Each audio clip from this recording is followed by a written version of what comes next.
Bonjour à tous, dans cette vidéo je vais vous présenter le Commander de chez TB Outdoor, un couteau lame fixe, plate semelle avec un design de Philippe Perotti. On est sur un très beau couteau fabriqué en France parce que c'est une marque française, c'est la marque TB Outdoor. TB Outdoor, ils m'ont contacté il y a quelques semaines pour savoir si je voulais vous présenter leur couteau sur la chaîne et j'ai dit oui parce que vous êtes nombreux à me demander dans le commentaire: Quentin, s'il te plaît, présente-nous des couteaux français. Donc c'est chose faite et j'ai choisi le Commander parce que c'est, selon moi, dans leur couteau fixe, le couteau le plus fonctionnel pour des gens qui, comme nous, pratiquons la randonnée, la pêche, le bivouac, la cuisine en plein air, ce genre de choses, qui bossons en extérieur, ce genre de tâches qui demandent d'avoir un couteau assez simple en fin de compte, mais très fonctionnel. C'est d'ailleurs comme ça que je l'ai testé ces 3 dernières semaines, dans des tâches assez simples. C'est comme ça que j'utilise mes couteaux, donc c'est comme ça que je les teste. D'ailleurs, dans cette vidéo, on va aller faire un petit test en extérieur. À midi, j'ai cuisiné au feu, donc j'ai allumé un petit feu, j'ai cuisiné des patates au reblochon à l'ail des ours. Je vous montrerai tout ça. Pour ceux qui s'intéressent, je vous mets les liens en description qui vous permettent de retrouver ce couteau aussi sur la boutique en ligne de TB Outdoor. Ça vous permettra d'avoir une gravure sur la lame gratuite sur ce couteau ou les autres couteaux de TB Outdoor, qui vous permettra d'avoir une petite citation par exemple gravée sur votre lame, une citation qui va être inspirante, motivante pour vous. Alors ce couteau, pourquoi je l'aime bien? On va commencer par parler de l'utilité. Moi, la première chose que je regarde sur un couteau, c'est le manche, parce que pour moi, choisir un couteau, c'est comme choisir une paire de chaussures, que ça soit une marque haut de gamme ou pas, que ça soit des textiles haut de gamme, une semelle haut de gamme. Quand on met sa chaussure, si elle convient pas au pied, tout ça ne sert à rien. C'est pareil pour un couteau. On peut avoir des aciers de l'espace, des manches en je sais pas quelle matière. Si quand on le prend en main, on l'a mal en main, ben voilà, on va pas avoir envie de l'utiliser.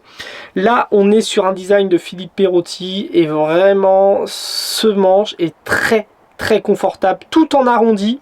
Donc il tient très bien dans la main. Vraiment, c'est un plaisir de l'utiliser. On a une bonne garde ici. On va avoir du grip là. Ça tombe bien sous le pouce, ça tombe bien sous le doigt.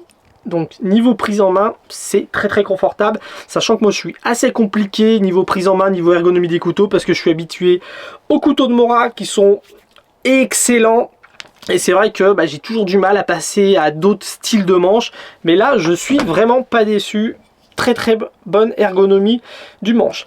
Niveau lame, on est sur quelque chose d'assez traditionnel, bien fonctionnel. Donc une forme drop point, pas trop large, pas trop fine non plus, avec une belle émouture plate, donc qui va bien pénétrer dans le bois, mais qui va permettre aussi de cuisiner par exemple. On a une épaisseur de 3 mm au plus large, et elle s'affine bien vers le bout. Qui mettent une lame de 11 cm, pour ceux qui se demanderaient, ça fait à peu près la taille d'un Mora Compagnon à quelque chose près. Donc niveau forme de lame, niveau ergonomie du manche, niveau taille, on est sur vraiment un très bon couteau. Donc personnellement, je l'ai apporté en randonnée, je l'ai apporté à la pêche, je l'ai apporté pendant des pique-niques, et c'est vrai que c'est une très bonne lame. À midi, ce que j'ai fait, comme je vous l'ai dit, c'est que j'en ai profité pour cuisiner un petit peu au feu de bois. Donc c'est le genre de couteau que j'aime bien utiliser pour venir faire par exemple des petites bûchettes de bois pour allumer un feu plus facilement, sachant qu'à midi le bois était un petit peu mouillé, il y a plus cette nuit, donc ça faisait l'occasion d'aller chercher du bois sec au milieu de petites bûchettes.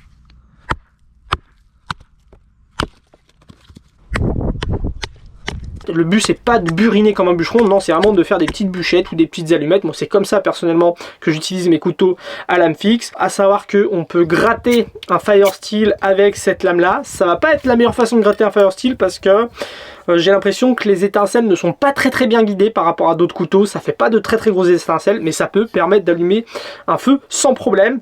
Donc allumage du feu avec ce genre de lame fixe, ça marche très bien. C'est le genre de couteau qui va très bien aussi sur un bivouac pour faire 2-3 petites sardines. Là, je me suis amusé à bricoler un tout petit outil en bois pour venir ouvrir et fermer mon moule en fonte. Et puis ce que j'ai surtout fait, c'est que j'ai pu cuisiner avec, j'ai pu émincer de l'ail des ours, j'ai pu y faire des belles tranches de reblochon, et tout ça m'a permis de faire des belles patates rôties dans un moule en fonte à la braise. Donc je me suis régalé à midi.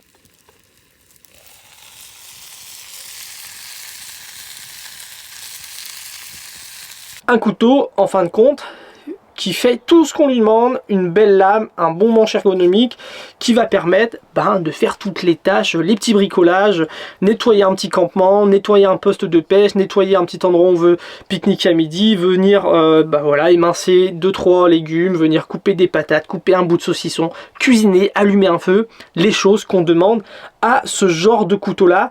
On est sur un acier à l'inox, donc il s'agit d'un acier français, un acier inoxydable. Personnellement, je suis pas un grand connaisseur d'acier. Moi, tant que le couteau coupe pendant une bonne partie de temps avant de s'émousser, tant que je ne galère pas à le réguiser et qu'une fois que je l'ai réguisé, il recoupe assez longtemps, c'est ce que j'attends en fin de compte d'un acier. Je suis pas en train de bourriner dessus comme un fou, je suis pas en train de les tordre en montant dessus, voilà, pour grimper un arbre. J'ai jamais fait ça de ma vie. Et ça, ce que je peux dire, c'est que oui, c'est un couteau, une fois aiguisé, qui coupe très très bien, qui garde son aiguisage assez longtemps, et quand j'ai besoin de le réguiser, je le passe un coup au cuir ou je le passe un coup à la pierre et ça fonctionne très très bien. Donc un couteau très fonctionnel. Niveau discrétion, on est sur un couteau, comme je l'ai dit, 11 cm à peu près de lame, 11 cm de manche. C'est un couteau de 22 cm. C'est un couteau qui fait 115 grammes sans son étui, et quand on lui rajoute son étui Kydex qui est vendu avec, on arrive à 160 grammes. Et ce que j'aime beaucoup, c'est que c'est un couteau, en fin de compte, assez compact, avec son étui Kydex très discret, assez fin.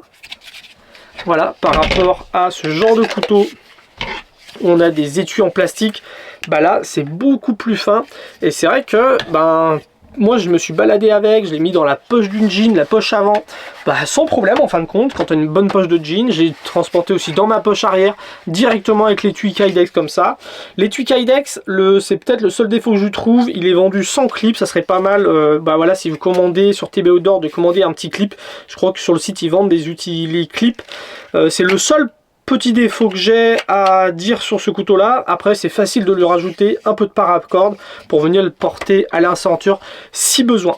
Niveau rapport qualité-prix, vous le savez, sur ma chaîne je vous parle de couteaux souvent qui sont pas très chers, parce que je me suffis largement d'acier comme le 12C27 de chez Mora. Je me suffis largement d'un manche en plastique et d'un étui en plastique.